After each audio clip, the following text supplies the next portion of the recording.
when desktops power down and the office lights shut off. Two environmental educators head out to explore the places they spend their work week protecting. On the surface, their heads look like any other swimmer treading water. But below, they bring a different sense of wonder to the crystal clear water above Alexander Springs' bubbling boil. Because it's not every day you get to have a conversation with a mermaid. Nope. Mermaids Tracy Trussler and Whitney Swinford have been swimming through Florida's State Park Springs for the last decade.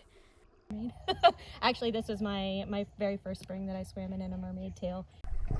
Behind the tail, they have used their fins to push forward a message of environmental stewardship. We do education about Florida's coastal ecosystems, and so I started working there about the same time that I started becoming a mermaid, and so it was just a good fit because I feel like mermaids are a good sort of visual way of expressing humanity meeting, the water and meeting the environment. It's a connection. Whitney folds in environmental edutainment into her part-time Mermaids events business. It's not a full-time gig for me. It's it's a side business, but I've loved the friendships I've made along the way. The two friends commute from the coasts to enjoy Florida's natural springs as mermaids. Headpieces full of sparkles, wraps and beads, colorful tails. All the pieces that help Tracy and Whitney transform. That's pretty good. Using tails made of silicone or fabric, these women shimmy into their custom costumes with latex lube before sliding into the water.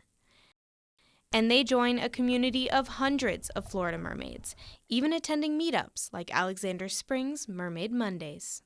This whole community of other people who are mermaiding for a variety of different reasons, some just recreationally, some professionally, and they were all over the world. And I was like, these are my people. Becoming a real mermaid is an intense physical process, but for Tracy and Whitney, it is all worth it. These mermaids hold their breath as they swim against the current. It can be very physically demanding. It's great core workout if you're swimming. But whether in tail or on 2 feet, the so-called mermaid magic remains. Mermaids are mermaids. We're always mermaids, even if we're not in tail. Inspiring people of all ages to embrace their mermaid spirit.